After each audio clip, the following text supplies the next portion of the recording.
What a nice day to read the paper. What's in the news?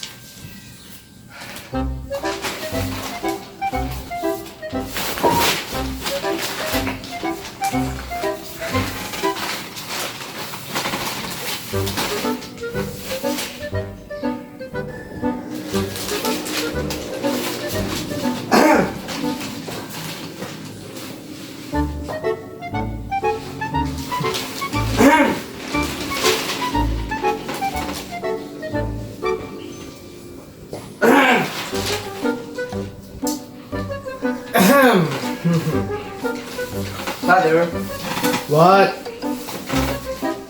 Father, Well? Father. Again! Well, you see it's like this. Like what? It's not easy to explain, Father. Well, it's not easy, then come back to me later, Roberting. I am busy over here. Later now, Father. It's about money. Money? What about money? Well, you see, Will you see what? I need money.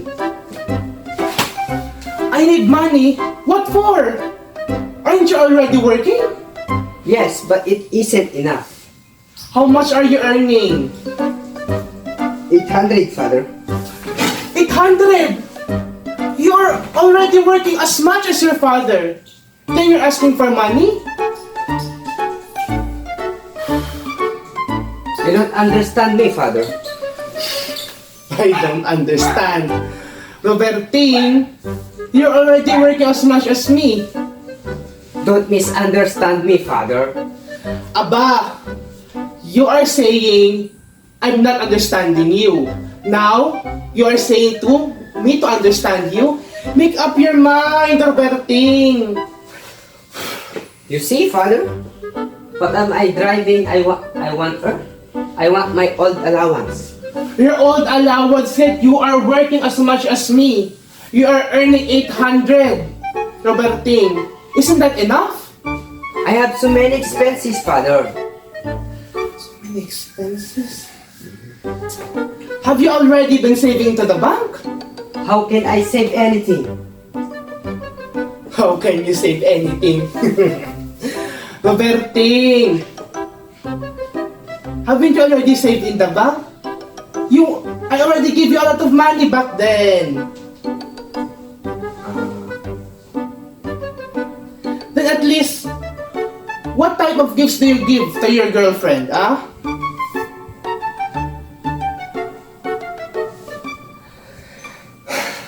Well, at least they'll give her flowers. 30 to 20, 30 peso flowers, 20 peso flowers. Oh, then. Que hombre este, Robertine! When I was courting your mother,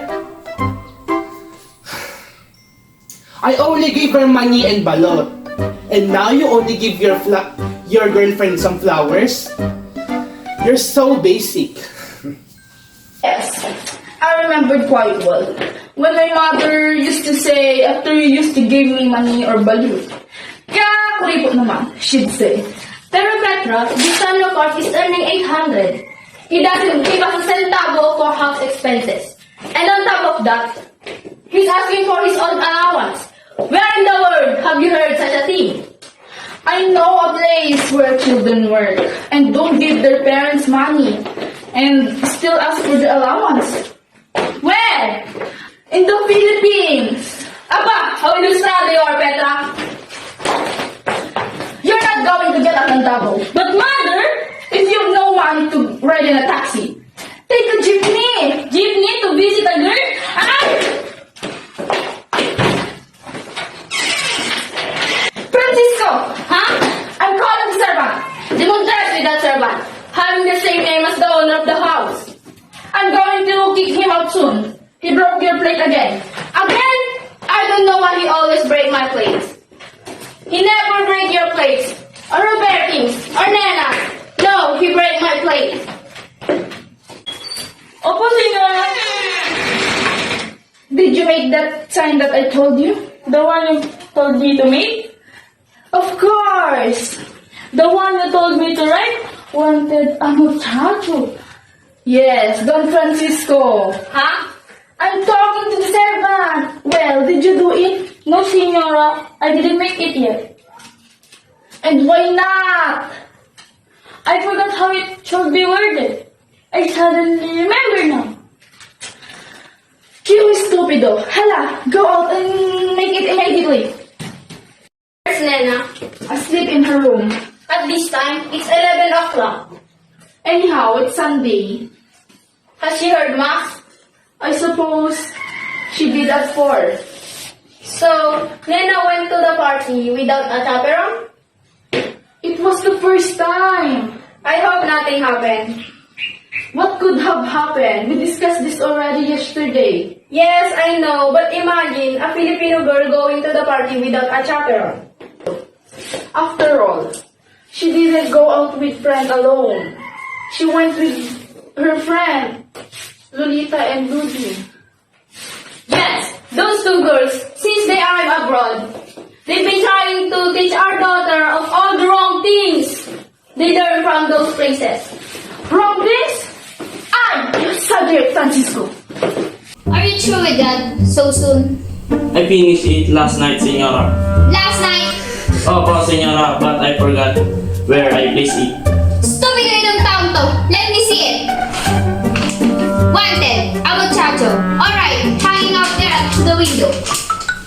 I said outside, not inside.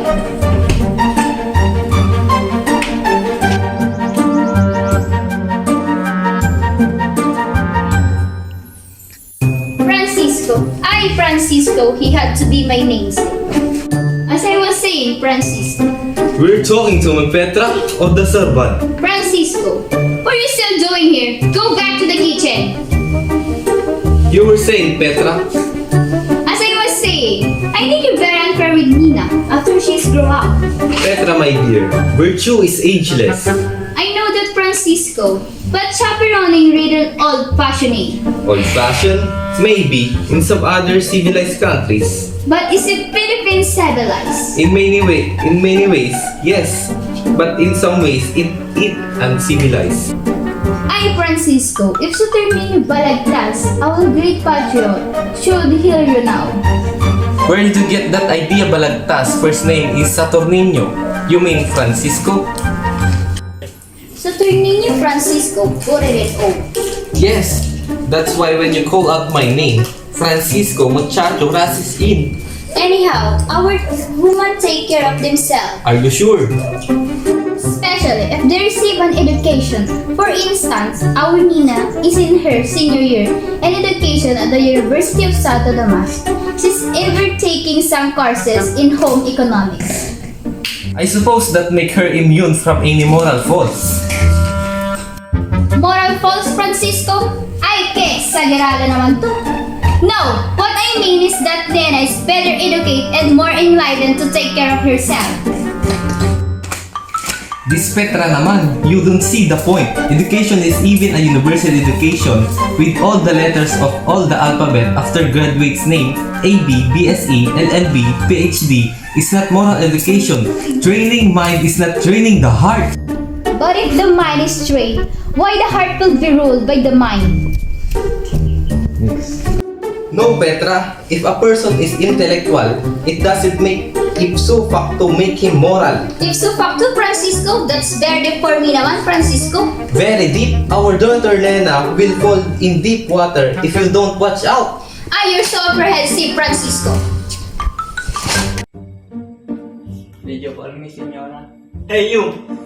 I'm married to Senorita, therefore, I'm not a Senorito anymore. Understand? Yes, Senorito. I'm going to change your name. From now on, you will be called Francis. Francisco? Yes, Francis. Understand? Why not Papito or Papo or Francisco? Because I don't want it. Now, get out! Father, I couldn't get a taxi. Your mother told you to take a jeepney. But I'm visiting my girlfriend. Visiting girls at this time of the day? It's nearly lunchtime. She called me up. She says I must see her right away. It's very important. Robertine, you went to the party last night? Yes, Father, with Leah. You went to the party on Chaperon? Does Robertine with a chaperon? I'm not talking about Robertine. I'm talking to the girl he took out. Well, if you're going to lose your temper, I might as well bring that. Yes, Father. Guess what? I took Leah to the party alone. You young modern people, do you realize that when I'm courting your mother, her father, her 3 sisters, her young brother, her grandmother, and 5 first cousins, and 2 distant relatives sat in a sala with us? But why so many, Father? Because in those days, we were more careful about the woman's reputation. But in those days, Don't tell me those days were different. Outward things changed. Like the styles of women's dresses and men's styles, but the human hearts remains the same.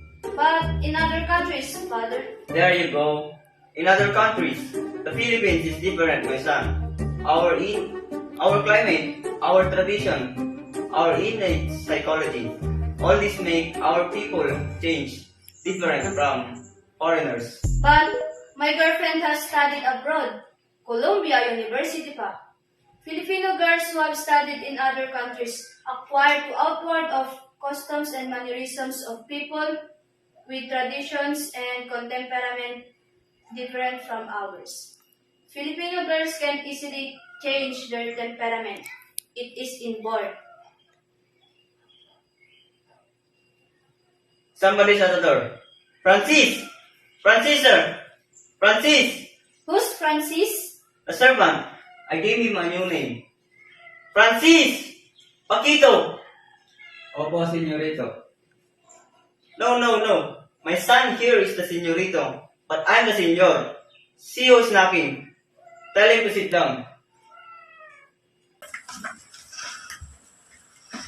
What do you want? What do I want? Haven't got you any manners? I said, what do you want to eat? Why you don't speak more dearly? What shall I tell the owner of the hour? Who's the owner of the house? Not yet. Who's the owner of the house? The senora, of course. Why is she a widow? Not yet. Tell your senora I want to see her. Which senora? How many senoras in this home? I have so many senora. I have Senora Petra, I have Senora Nena, 1, 2. Oh, Gago I po, have... senora Petra din. Opo, sit down. I have cigars. Senora Petra, Senora Petra, Senora Petra. Yes? Good morning. Morning. I saw that sign at the window. Yes? It says wanted muchacho. Why? Yes? Are you by any chance a detective? You flatter me, senora. A girl told me I am very good looking. Really? That is very interesting. Women sometimes tell the sweetest lies. Do you mind if... Of course, I don't mind. And any ask question? Do you mind if I ask what I can do you? I'm applying. Applying for what? I'm applying for the job. What job? You mean... Yes, I am offering my service. You mean you wish to be a muchacho? I wish you would be insulting, senora. But I want to be a, what they call in Europe, mayordomo. A what? A mayordomo, you know. Oh, you mean... Yes, that's what I mean. Well, for a minute I mistook you for an hacendero or a movie actor. Right. I don't look like a muchacho. A mayordomo. My mother always used to say I would amount to something. Confidentially, my mother wanted me to marry one of the president's daughters. President daughter? Do you mean the president of the Philippines? Yes, why not? Is there anything wrong in that? And you wish to work here as... Mayordomo? That's it. O siya, what can you do? I can watch the house when you're out. Accompany the children if you need to the movies to parties. Oh, what else? I can do many other things. I can even sing. La la la la. Oh, siya. Never mind your social accomplishment. What's your name? I was baptized Marcelino, but my mother calls me Pablo because I remind her of her brother who spent 2 years jail. But my friends, that is my intimate friends, call me Paul. Okay, I'll pay you 80 pesos including the board and lodging. I take the job. Oh, good. You can start by washing the dishes. The dishes, it's time for lunch. And the dishes you use for breakfast being washed yet. No, because our servant Francisco always breaks the plates. I told him this morning after breakfast not to wash them yet. I wish I had come after the dishes had been washed. Alright, ask Francisco for the instruction.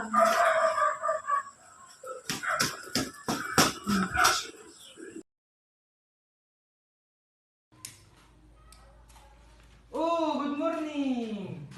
Good morning. Have you been waiting long? No, I just talked to the senora. Oh, why don't you sit down? Sit down! Sit I down! will. Oh, did you come on some business? Business?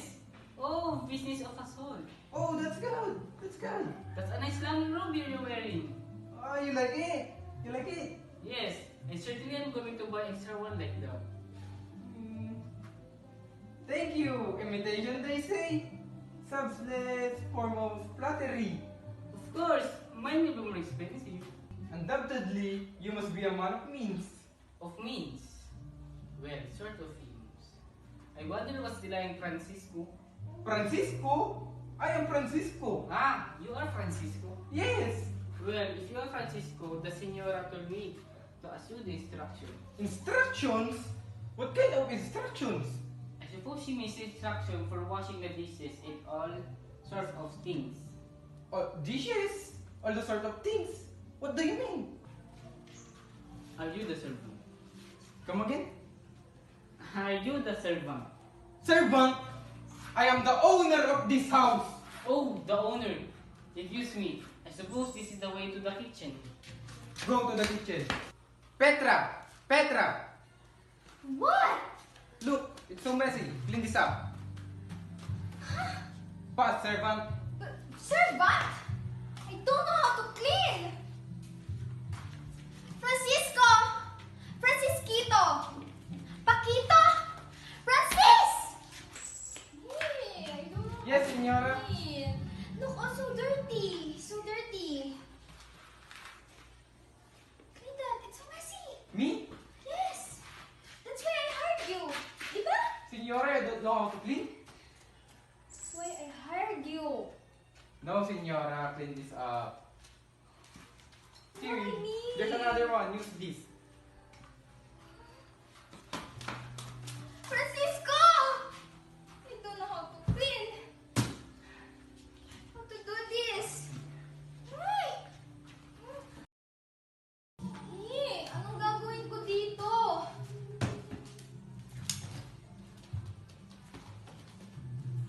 Oh! Nana! You're awake! Where's the party last night? Where's the Sunday paper? Probably your brother Bertin was looking at it. Help me! I don't know how to use this.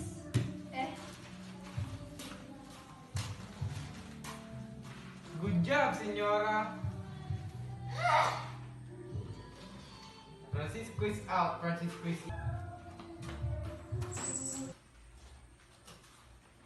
You're awake at last. Have you had breakfast? Breakfast? When it's nearly 12? How was the party? So it's fine. Petra, where are the cigars? Why? I put half a dozen there this morning. Half a dozen. I smoke only one and six as part. I wonder. I wonder too. I'm still sleepy. Wait a minute, Nena. What is it, Father? Sit down. So you went to a party alone last night? Aba naman, this Francisco naman talaga. Anyhow, this was the first and last time we go to a party. And Chaperon. Oh my God, I just told you, she was out with Fred. But she's still my little girl. But there's nothing wrong, Father. After all, I'm an educated girl. That's Francisco. Can't you see? She can take care of herself. She's uneducated.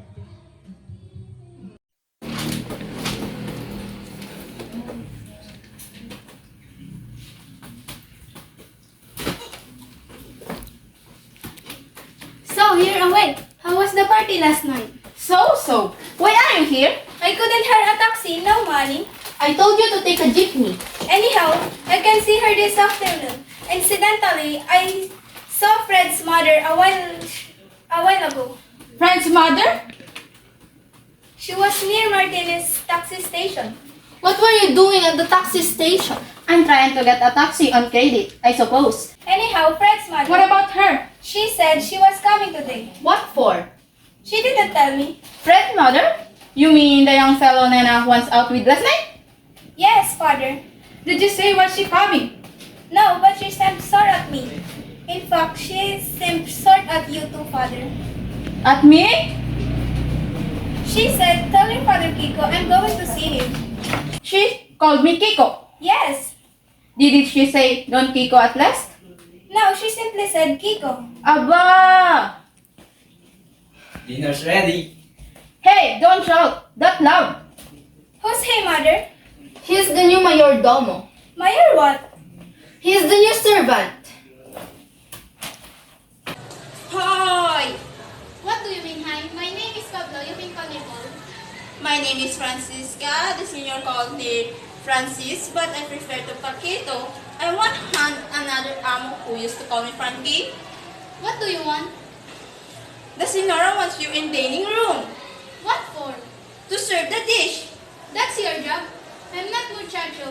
I'm mayordomo. Did you answer the sign over there at the window? What a muchacho. Yet why? Then you are muchacho like me. I want you to understand that I'm not muchacho. Huh? You look like common muchacho to me. Don't let me catch you with that word again. Huh? Soplado. Where's Doña Petra? She's eating. Sit down. Call the senora and mind your own business. Che! So it's you, working here. How much are you earning? Why? After treating you so well at home as muchacho, now you work here without even leaving a farewell note? Che! I'm not a muchacho. I'm a mayordomo. Mayordomo, mayor tonto, che! You may go, Paul. Paul? Good morning. You wanted to see me? Yes, you and Petra. Won't you sit down? I'd rather remain standing, che! This is your son, Fred. I imagine. Don't imagine, he's my son. Ah! So he is your son. Supposing he is, what's that to you? I was just thinking, and does it look a bit like me? Certainly not. He's fitting the image of my third husband. Do sit down. Are you trying to insult me by implying I have no chairs at home? Che! What can you do for you? Ask him. What is it, Fred? Ask her. Speak up, my son. Your son? Your son? Huh? So you and your daughter Nena have designed on my own son? Huh? Well, you won't hook him. What are you talking about? Call Nena. Nena. Robertine, call Nena. If you don't mind, I will sit down. I will sit down, too. I'm tired. Nena, this dog wants to talk to you. Tell her. What? What's the mystery all about? My son and your daughter. They went to the party last night, didn't they? Of course they went to the party, but how did they go? Ask your son a car. My son is a car and that's all paid for, but that isn't the point. What's the point then? That's why I came to find out. Anna, what happened? Happened? Yes, last night. What happened? I'm asking you. What happened, Nena? Why, nothing, Mother. Nothing? Nothing, Mother. Nothing? Check. A girl going to a party in Chaperon and nothing happened? What really happened, Nena? Nothing happened and you know it. How dare you shout at me? Don't talk to my mother like that, Nena. Bobo, estupido. Standing like statue? Statue? What statue? The statue of Dumble. Gaga. You, don't start calling my sister name. She started it. Your son took my daughter out to the party last night. Why do you allow your daughter to go alone? Nina insisted me there was nothing wrong, but my institution told me it might be wrong. Shut up, Fred. Why, Mama? You. Why do you allow your daughter to go alone with my respectable son? What's respectable about him? People saw them come and go on Chaperon. Yes, on Chaperon. Imagine that we're going to a party alone. She was with your son, wasn't she? Unfortunately, then if my daughter with your son, what dangers was there? People are talking about last night. But what happened? What happened, Fred dear? Nothing, Mama. Try to think. Something must have happened. Nothing, Mama. It's nothing. Stop it! Ouchie, Mama. Nagsakit. You son of my third husband. Why did you tell me nothing happened? I tried to tell you since this morning, but you gave me no chance. You mean to tell you came here and risked it all, compost with nothing happened? Well, I wouldn't be so sure about absolutely nothing. Besides, I have to be very careful. Oh yes, very careful about my son, my beloved son's upbringing. Your son! Your son is very stupid! What? My son! Stupid. And definitely! As stupid as you are! As men and positively! Nina! It's your fault, Nina! What do you mean my fault? Dumbbell! I slap your face if I were a gentleman. I slap you even if mother say I know to them like times. You! Don't dare touch my son! Check! You can have that human fish coming here what might have happened. Yo! You should advise your daughter to stop going parties and Chaperon. Go to the clothes, my son! Mind your own business! Yeah! What I know! Tell your son, stop looking down! Huh? Check! I never saw people! Check! Yeah, get out of here before I call the police. You! The police, Mama! Think, the police! We're going! Check! Che, Paul! who's Paul, Petra? Yes, Don Francisco! Paul! Can you assist these people to the door? Rapidly, Paul, rapidly. Kanyala! I suppose you and this my muchacho to come here. Hoy! I'm no muchacho. I'm a mayordomo. Furthermore, Doña Petra gives me 80 pesos a month. While you used to give me 50 pesos only. 80 a month? Yes. Where did they get that? Doña Dolores de Cabeza. 80 a month? Check! Check! Check! Can you imagine? Excellence! Check! That's what Nena got for going out and Chaperon. I was always telling you, Petra. How could I know that this Dolores will make awful fuss? You want me to break Gwen's neck? You should have do that when he was here. Your muscle reflexes entirely in working, my son. Che. Che. Don't cry, Nena. It's over. Making all that fuss for nothing? The truth is I quarreled with Fred during the party and left him. Left him? Where did you go? I came home with Luding and Lodita. Fred's mother had been trying to interest me in her son. That's why he told his mother and... Mia, go and now and let be this lesson to you. Che! Ting! I hope nothing happened with you last night. Last night? You went out with Leah, didn't you? Yes, but nothing happened. I think. You think? I already escorted those people, Senora. What do I do now? You may wash more dishes. Ha!